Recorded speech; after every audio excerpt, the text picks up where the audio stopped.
Jadi hari ini kita ngobrol-ngobrol skripsi, begitu ya judulnya. Intinya adalah finalisasi skripsi yang sudah teman-teman bikin. Itu yang akan kita bahas hari ini. Dan lagi-lagi disclaimer di awal, ini view saya dapetin juga dari hasil saya baca, lalu kemudian saya dapat dari ya pengalaman juga nyidang, pengalaman ngebimbing teman-teman, kakak-kakak kelas kalian dan sebagainya. Dan belum tentu ini yang paling benar, paling ideal belum tentu juga. Lagi-lagi Anda dibimbing oleh pembimbing Anda masing-masing dan mereka punya gaya masing-masing dan itu harus dihargai, dihormatin cara mereka masing-masing. Agenda kita ini yang akan kita bahas membuat abstrak seperti apa. Jadi ini benar-benar ngebahas hal-hal yang sifatnya final. Diasumsikan teman-teman udah selesai bab 2-nya, udah selesai bab 3-nya, lalu kemudian bab 1-nya mau direvisi sedikit-sedikit supaya layak untuk dipresentasikan, layak untuk disidangkan. Lalu kemudian bikin kesimpulan, bikin bab kesimpulan kayak gimana itu akan kita bahas juga. Lalu biasanya ini yang terakhir ditulis kalau dengan saya, bimbingan dengan saya, metode penelitian apa saja yang akan ditulis di bagian sana. Lalu kemudian berikutnya lagi bagaimana mempresentasikan penelitian teman-teman atau skripsi teman-teman dan berikutnya lagi persiapan untuk sidang. Ini kita akan bahas nanti. Oke, kita mulai dari abstrak dulu. Jadi biarin saya jelasin dulu, lalu kemudian nanti setiap bagian kalau ada yang mau ditanyakan silahkan. Oke, ini bikin abstrak. Basically bicara tentang abstrak, teman-teman harus menganggap ini adalah showcase teman-teman, showcase dari penelitian teman-teman, sesuatu yang bakal dibaca oleh orang pertama kali. Termasuk kemudian penguji atau kalau misalnya tulisan atau skripsi teman-teman sudah selesai, nanti kan akan dimasukkan ke mana ke websitenya Unpar dan itu bisa diakses oleh siapapun dan satu hal yang akan dibaca duluan itu adalah abstrak. Dan dengan Anda menulis abstrak, Anda harus bisa ngasih tahu apa sih penelitian Anda, what your research about. Allow reader to get know your research, membuat pembaca Anda tahu, oh penelitian ini diarahkan kemana, lalu kemudian tujuannya seperti apa, permasalahannya seperti apa, dan sebagainya. Atau saya selalu bilang ini sebagai versi mini dari penelitian Anda. Cuman nggak boleh lebih dari satu halaman, tapi satu halaman tadi harus bisa mewakili keseluruhan penelitian Anda. Dan bagian ini juga akan nunjukin ke reader Anda, it is worth or necessary to read. Ini sesuatu yang layak untuk dibaca atau perlu untuk dibaca. Jadi abstrak bisa dibilang Anda harus bisa membuat tulisan yang cukup catchy lah, cukup menarik, cukup bikin orang mau baca halaman-halaman berikutnya. Itu dari abstrak dan ini cara nulisnya terkait dengan abstrak. Yang pertama, lagi-lagi pikirkan untuk bikin abstrak yang atraktif. Tapi atraktif di sini tetap batasannya adalah tetap harus concise. Nggak boleh lebih dari satu halaman untuk satu abstrak. Lalu aturan dari beberapa paper, lalu kemudian buku tentang metode penulisan dan sebagainya, ada yang bilang satu paragraf cukup, ada yang bilang boleh sampai 3 paragraf. Berarti sebenarnya 1 sampai 3 paragraf. Saya sendiri prefer 1 paragraf karena tadi kalau terlalu panjang dan orang ngelihat udah 3 paragraf sendiri untuk apa abstraknya orang kemudian udah males duluan.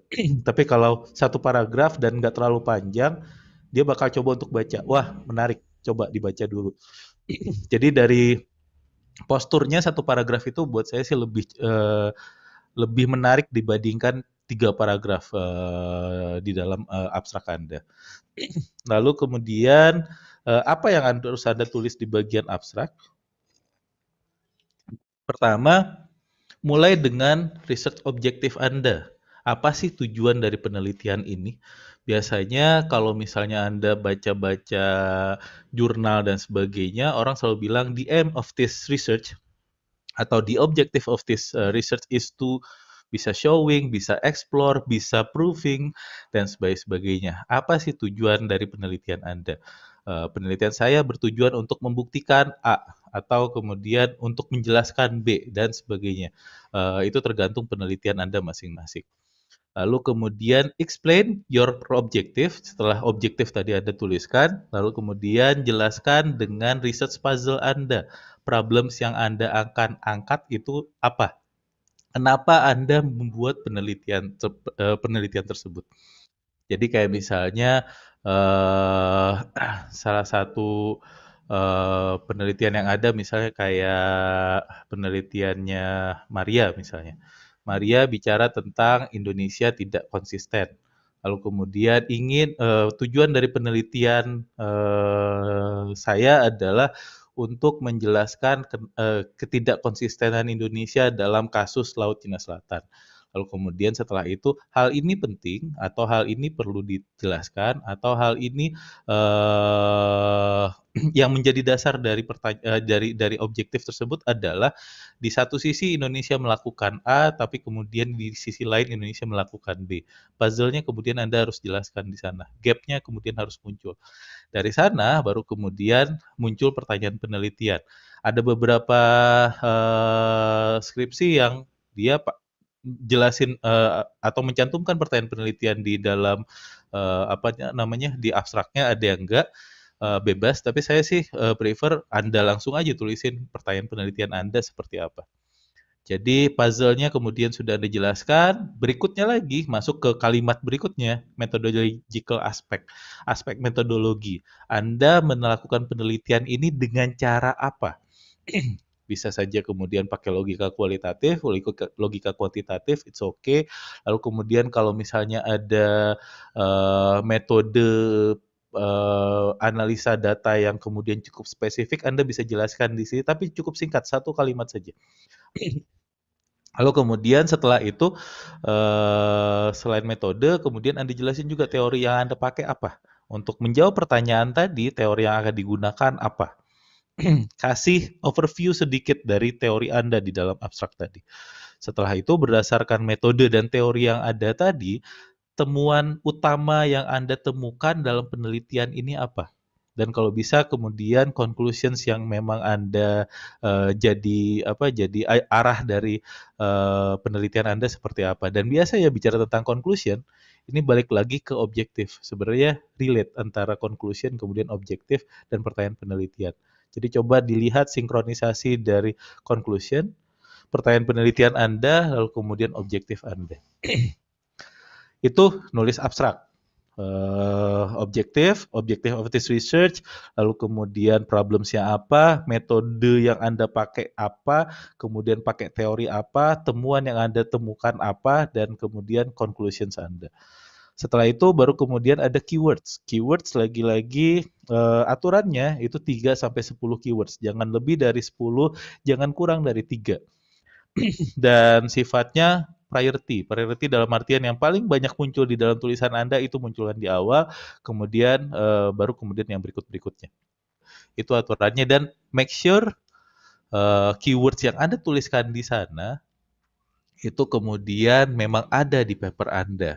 Atau caranya menulis Anda benar. Kayak misalnya jangan sampai ntar ada yang nulis tentang defense, di dalam keywords-nya nulisnya pakai S, lalu kemudian di papernya pakai C, defense-nya. Jangan sampai seperti itu.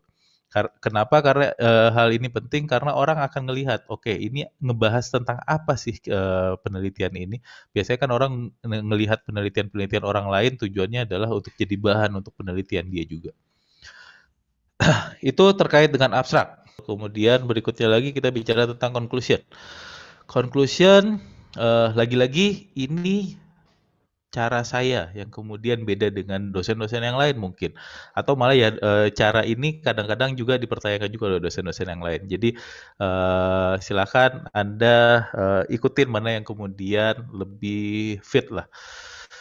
Yang pasti yang biasanya kemudian akan dimunculkan di bagian kesimpulan atau bab kesimpulan adalah temuan-temuan utama Anda yang sudah Anda temukan di bab sebelumnya. Bab sebelumnya itu bab 2, bab 3 misalnya kalau ada 4 bab. Kalau 5 bab, bab 2, bab 3, bab 4. Dan ya paling banyak meng-highlight lagi itu yang di bagian analisis.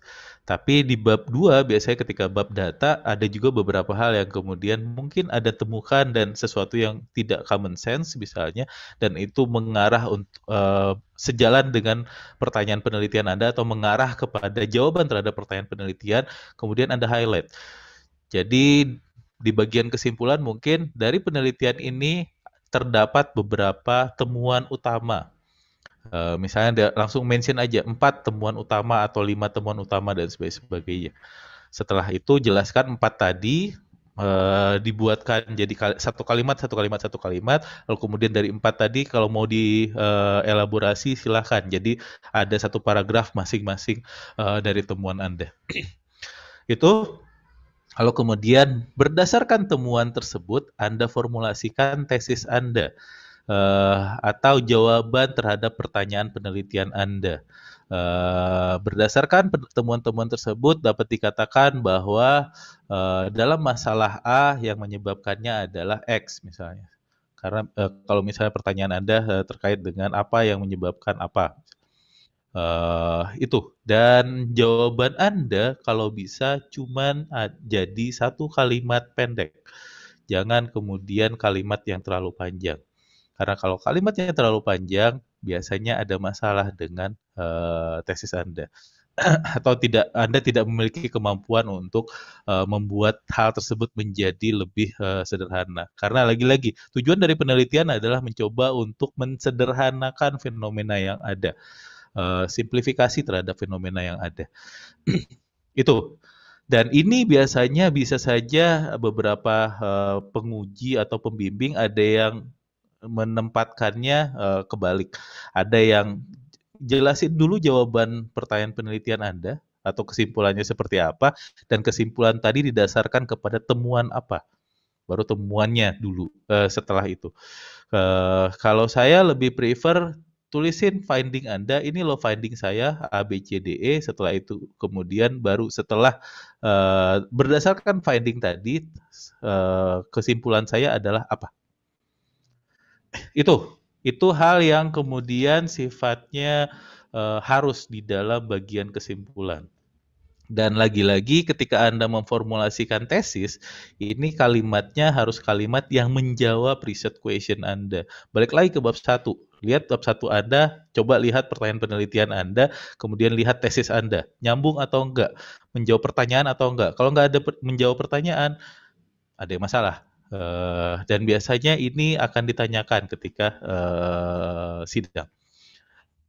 Itu dua hal yang harus ada di dalam kesimpulan. Dan yang berikutnya itu lebih ke yang tadi saya bilang cara saya, dan ini boleh Anda ikutin, boleh enggak.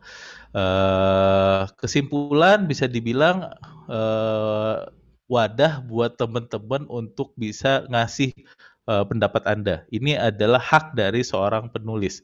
Makanya kemudian di dalam kesimpulan itu jangan pakai referensi. Nggak boleh ada referensi di bagian kesimpulan. Karena nggak boleh ada referensi, jangan ada data di sini, di bagian kesimpulan. Datanya sudah ada di bab 2, di bab 3. Jadi bahasanya lebih ke bahasa opini. Termasuk kemudian ketika Anda nunjukin temuan Anda, temuan yang Anda temukan, bukan yang ditemukan oleh orang-orang lain dalam referensi-referensi yang Anda rujuk. Itu lalu kemudian karena ini adalah tempatnya Anda untuk bermain, ya siapa tahu misalnya ketika Anda bikin paper atau bikin skripsi, itu kan bab 2 biasanya adalah data terkait dengan fenomena yang Anda angkat. Kemudian bab 3 itu analisis, dan analisisnya terbatas dengan teori yang Anda pakai ketika ngejelasin hal tersebut. Pasti ada unek-unek, pasti ada hal yang kok kayak misalnya bikin tentang Indonesia, kok Indonesia kayak gini ya, kok Indonesia kayak gitu dan sebagainya. Anda boleh kasih opini terhadap fenomena yang Anda angkat di bagian kesimpulan. Jadi kalaupun mau boleh give your inputs or opinion terkait dengan masalah tersebut yang mungkin lepas dari teori yang Anda pakai, lepas dari timeline dan sebagainya yang Anda pakai. Silakan Anda beropini di sana. Itu lalu kemudian berikutnya ini sesuatu yang biasanya saya mintakan juga dan beberapa dosen ada yang mempertanyakan juga, tapi it's okay. Tapi ini yang biasa dilakukan. Satu, Anda kayak jujur menjelaskan keterbatasan dari penelitian Anda apa. Keterbatasannya misalnya teorinya lalu kemudian terlalu mikro sehingga tidak bisa menjelaskan hal-hal yang sifatnya lebih general, atau mungkin teori Anda kemudian terlalu general, terlalu besar, kemudian tidak bisa menjelaskan hal yang mikro misalnya, atau keterbatasan Anda karena fenomena yang Anda angkat itu timeline-nya terlalu pendek, kemudian bisa ngelihat timeline yang lebih besar, atau bisa ngebandingin dengan hal yang lain dan sebagainya. Tujuan dari Anda menjelaskan limitations tadi adalah untuk ngasih tahu ke pembaca Anda nanti, topik ini masih bisa dikembangin lagi loh, bisa dibikin penelitian berikutnya loh, further research-nya kemudian seperti apa dari penelitian Anda. Jadi kasih limitations, jujur bahwa ini loh keterbatasan dari penelitian saya sehingga boleh dilakukan penelitian ulang dengan topik ini dengan mengangkat hal-hal yang lain. Ini kayak ngasih bekal buat orang-orang yang baca paper Anda sebenarnya. Dan ya saya beberapa kali nemuin yang kayak gini lalu kemudian wah bisa juga ya ini jadi penelitian berikutnya dan sebagainya. Lalu kemudian tadi saya sudah jelasin jangan pakai referensi, jadi jangan ada footnote tertentu di sana.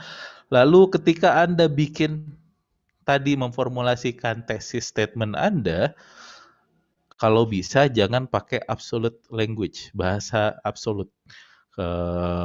Kayak misalnya kenapa Indonesia tidak konsisten? Lalu kemudian jawabannya adalah karena Indonesia peranannya memang dipaksa seperti itu. As if itu jadi faktor utama yang kemudian menyebabkan ketidakkonsistenan Indonesia misalnya. Tambah kata-kata kecenderungan. Kecenderungan yang kemudian muncul adalah karena hal ini.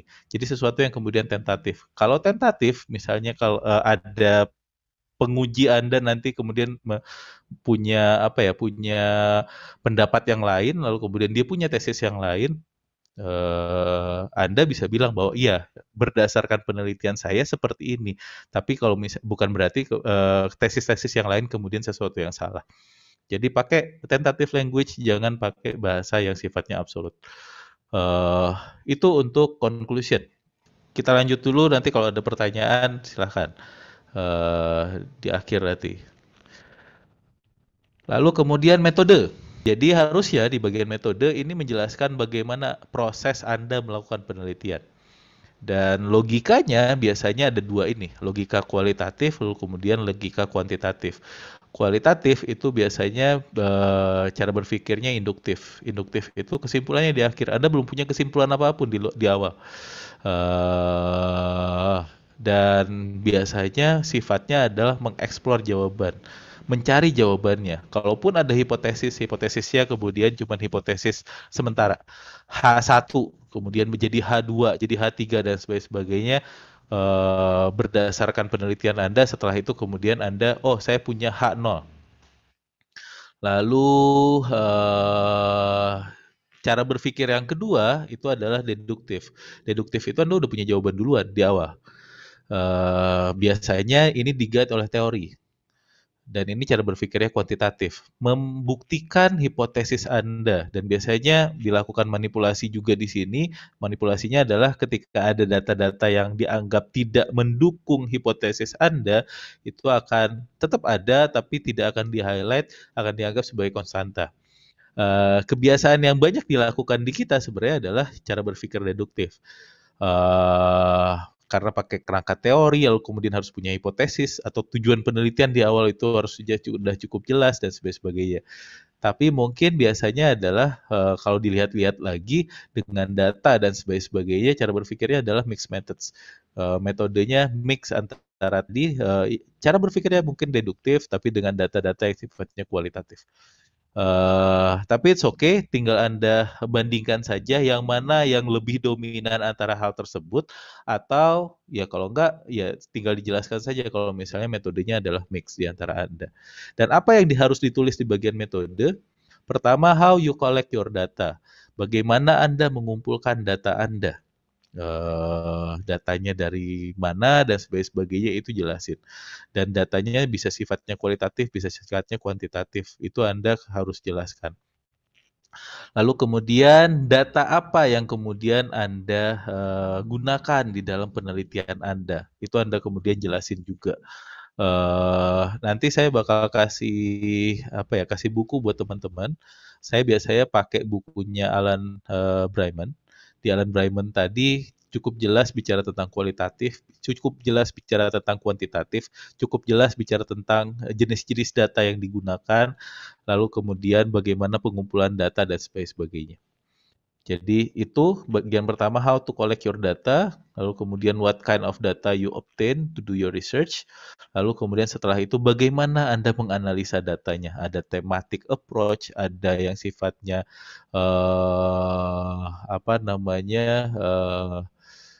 cukup banyak lah. Nanti saya bakal kasih kepada teman-teman di akhir nanti. Saya coba bukakan juga bukunya terkait dengan hal tersebut. Intinya 3 hal ini yang kemudian harus Anda cover di dalam penelitian Anda. Lalu kemudian presentasi. Ini buat yang udah hampir selesai, lalu kemudian mau presentasi seperti apa. Satu hal yang biasanya jadi kesalahan teman-teman ketika bikin bikin presentasi adalah sifatnya sekuensial. Sekuensial dalam artian bab 1, terus kemudian bab 2, bab 3, bab 4, bab 5.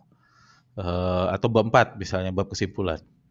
Tapi ketika itu terlalu detail Anda jelaskan, waktunya udah mau habis. Padahal sebenarnya kesimpulan itu harus disampaikan. Dan akhirnya ngos-ngosan, kesimpulannya kemudian nggak kena.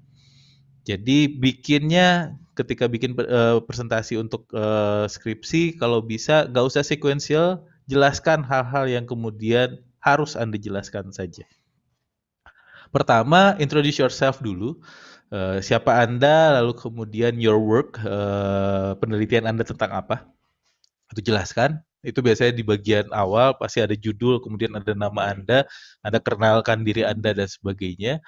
Setelah itu masuk ke slide yang kedua, jelasin puzzle Anda, research gap Anda, kemudian pertanyaan penelitian. Biasanya ada fenomena A, ada fenomena B, atau kemudian ada teori A, ada fenomena A, kemudian bertabrakan. Jadi gapnya tadi kemudian Anda jelaskan. Kalau bisa di dalam 2 kotak yang berbeda, sehingga orang ketika bacanya, oh iya ya ada ketidaksinkronan dari hal tersebut. Dari gap tadi jadi pertanyaan penelitian Anda. Itu satu hal yang kemudian Anda harus jelasin terlebih dahulu. Jadi Anda bisa jelasin bahwa ini loh, penelitian ini harus saya lakukan karena ada masalah di sana. Masalahnya apa? Itu kemudian Anda bisa jelaskan. Setelah itu, slide berikutnya biasanya adalah metode. Data yang Anda pakai apa, kemudian analisa bagaimana Anda menganalisa data Anda. Jelasin pendek saja terkait dengan hal tersebut. Karena ini ada penilaian tertentu terkait dengan metode dalam penilaian skripsi Anda. Jadi jangan di-skip terkait dengan metode ini. Lalu setelah itu Anda jelaskan kerangka teori yang Anda pakai. Dan kerangka teori lagi-lagi jangan menjelaskan definisi, tapi Anda harus cukup menjelaskan variabel-variabel dari teori Anda apa saja. Hal-hal utama yang kemudian akan Anda pakai untuk melakukan analisis nanti di bab analisis. Setelah itu baru kemudian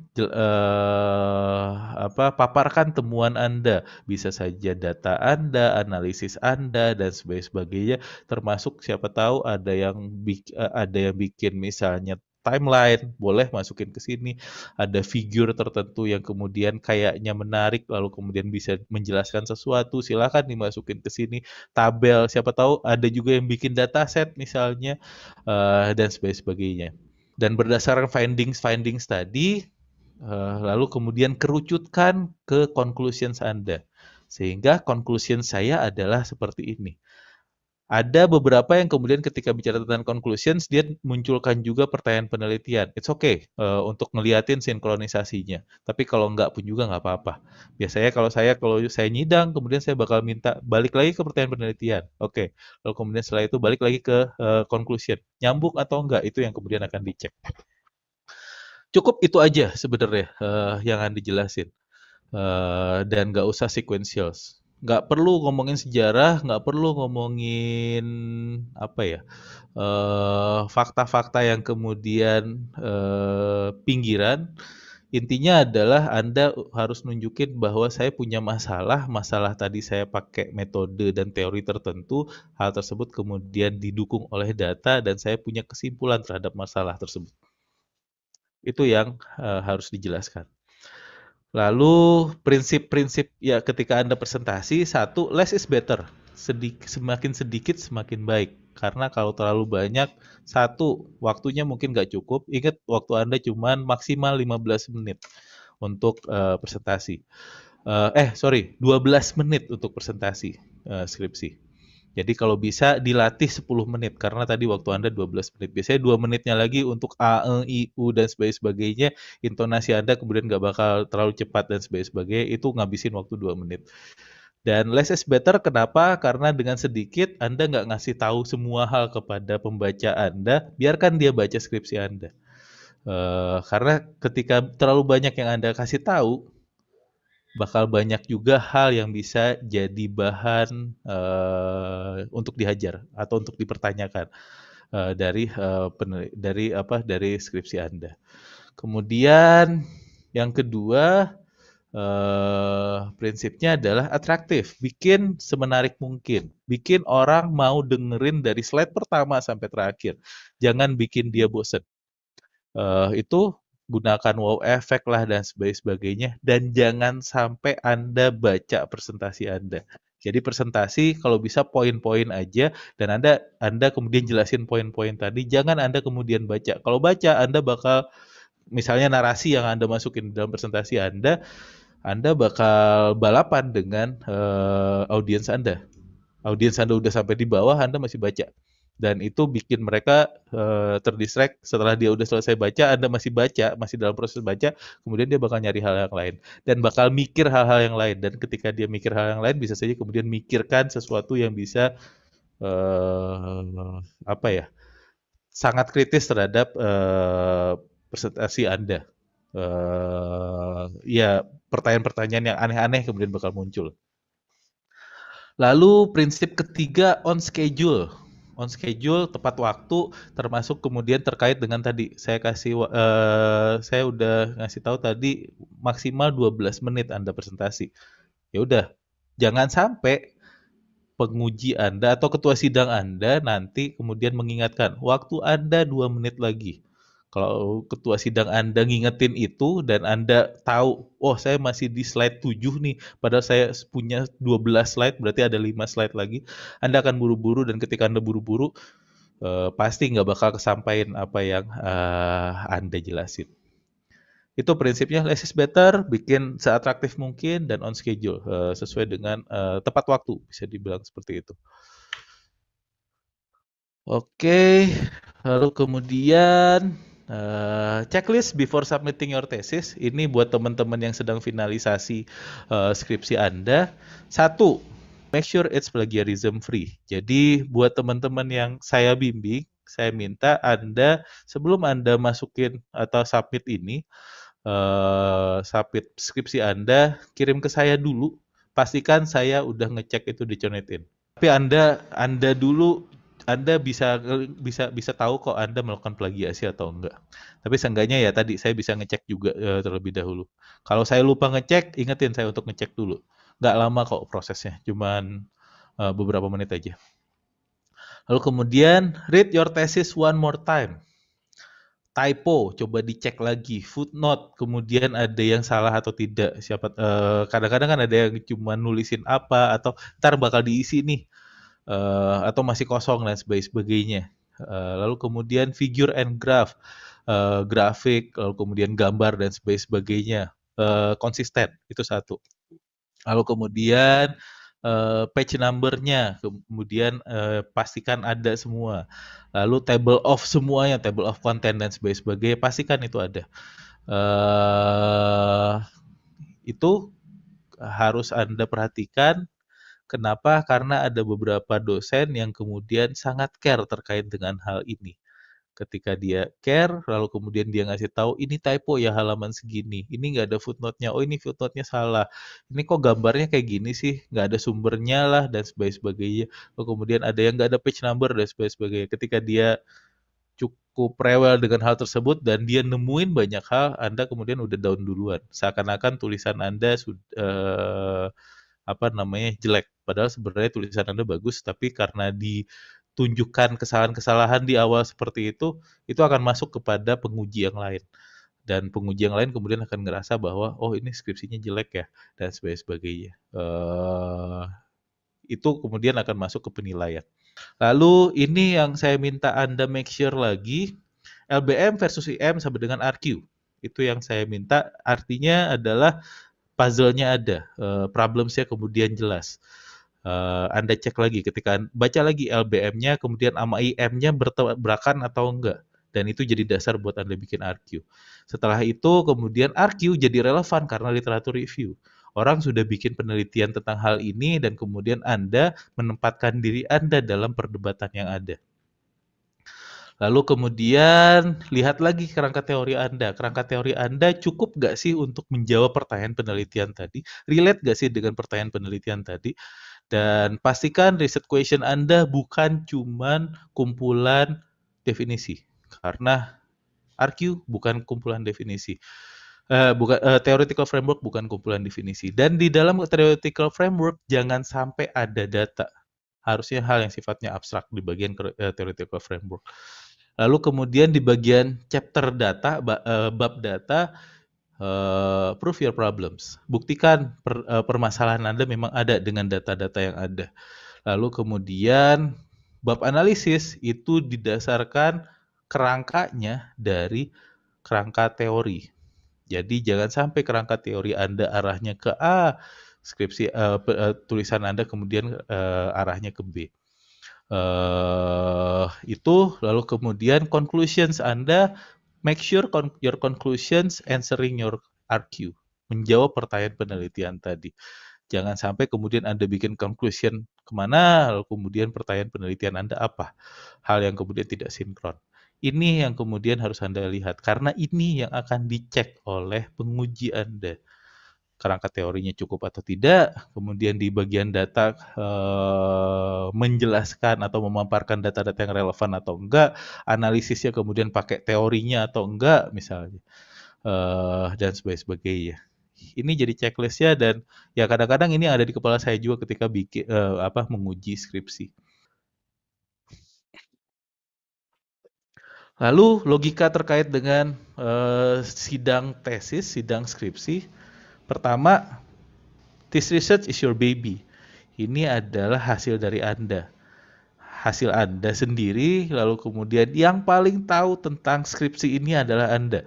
Orang-orang yang kemudian duduk baca dan kalau misalnya sidang di depan Anda, itu orang-orang yang nggak setahu Anda tentang skripsi ini. Jadi yang paling tahu terhadap skripsi ini adalah Anda.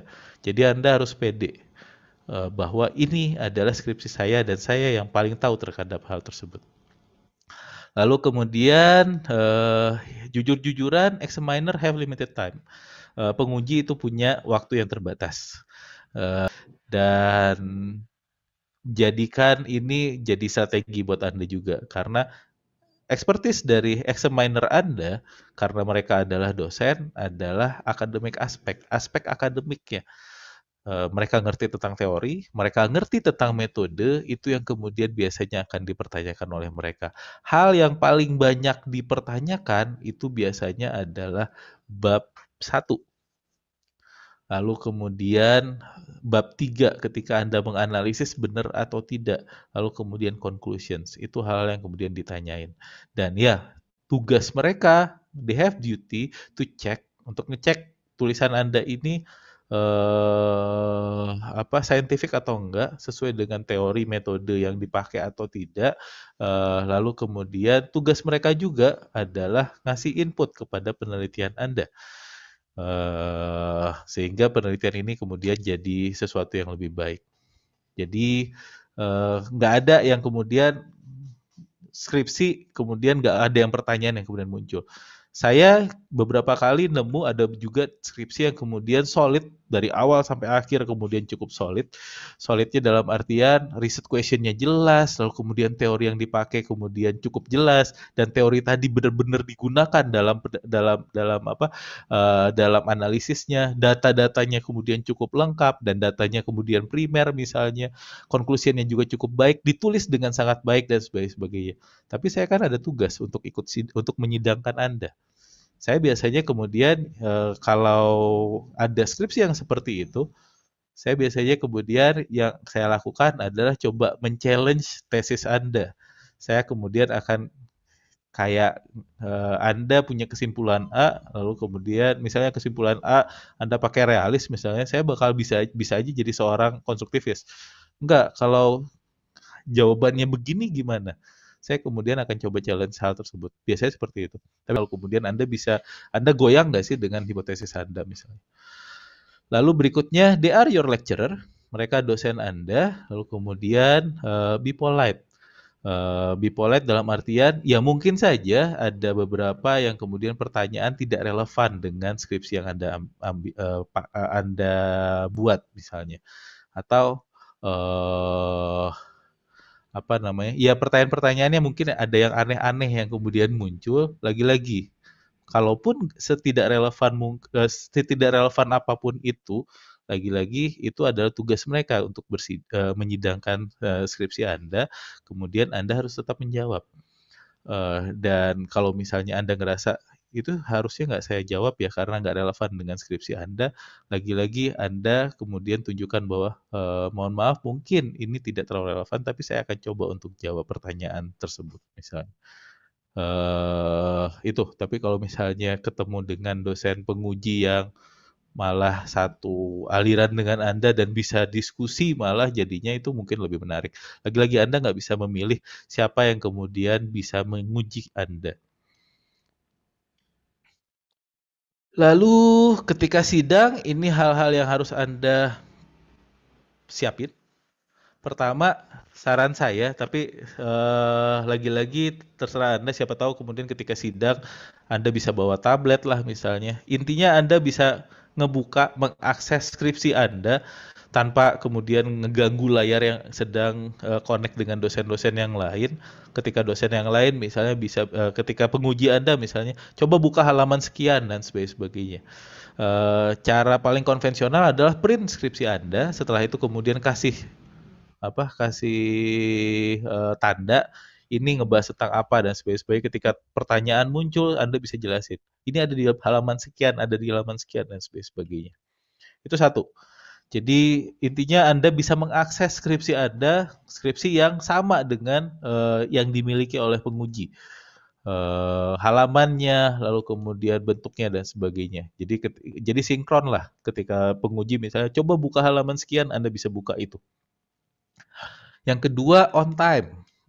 Siap-siap. Siapkan diri Anda dan kalaupun misalnya terkadang ada juga Anda misalnya sehari itu jam Anda dapat giliran sidang yang ketiga, biasanya mulainya jam 9. Jam 9 kemudian jam 10 Anda dapat giliran jam 11 misalnya. Dan yang jam 9 sama jam 10 itu udah molor. Anda pastikan Anda udah siap di jam 11 tadi. Jangan sampai kemudian Anda dicari-cari oleh dosen pembimbing Anda. Anaknya kemana lah dan sebagainya. Dan pastikan sebelumnya karena kita online sidangnya, check your internet connection. Pastikan koneksi internet Anda oke. Dan ya jangan sampai ketika Anda presentasi kemudian patah-patah. Itu paling utama. Kemudian cek webcam Anda, webcamnya kemudian nyala atau tidak, karena kadang-kadang ini jadi masalah. Lalu cek juga presentasi kalau misalnya Anda harus presentasi. PowerPoint-nya bisa diputar dan kemudian udah bisa diputar kalau misal pakai Zoom nggak misalnya, atau pakai Google Meet nggak. Platform apapun itu yang kemudian Anda pakai, dicobain. Siapa tahu kemudian ada masalah. Kemudian relax, santai aja eh, ketika sidang, karena kalau Anda apa ya, Anda tegang, penguji juga tegang. Kemudian ketika tegang, kondisinya yang nggak enak, lalu kemudian yang muncul adalah hal-hal yang tidak diinginkan. Jadi santai aja, lalu think carefully about questions and inputs, dan ada penguji yang kemudian yang dikeluarkan adalah lebih inputs. Ini loh yang Anda harus perbaikin dan sebagainya. Dan ketika bicara tentang inputs, pikirkan lagi input tadi kemudian memang relate dengan dengan desain dari penelitian Anda atau enggak. Kalau inputnya kemudian relate dan make sense, ya sudah, terima. Kenapa enggak? Tapi kemudian kalau, oh kok jauh ya, kayak misalnya. Ketika itu jadi keputusan sidang, ada catatannya, skripsi Anda kemudian harus direvisi sesuai dengan catatan tersebut. Ketika catatan tersebut muncul, itu. Jadi ketika inputs, oke, relate atau enggak. Tapi kalau relate, ya udah terima aja, nggak apa-apa kok. Tapi kemudian nggak relate, Anda mungkin bisa defense terkait dengan hal tersebut. Enggak, karena begini, begini, begini. Lagi-lagi kasih penjelasan yang kemudian rasional. Dan tadi karena ini your baby, ya confident dan enjoy aja sih. Toh ini puncak dari proses Anda bikin tulisan, lalu kemudian ya santai aja ketika Anda sidang. Cukup. Oke, kalau nggak ada lagi pertanyaan, thank you udah gabung.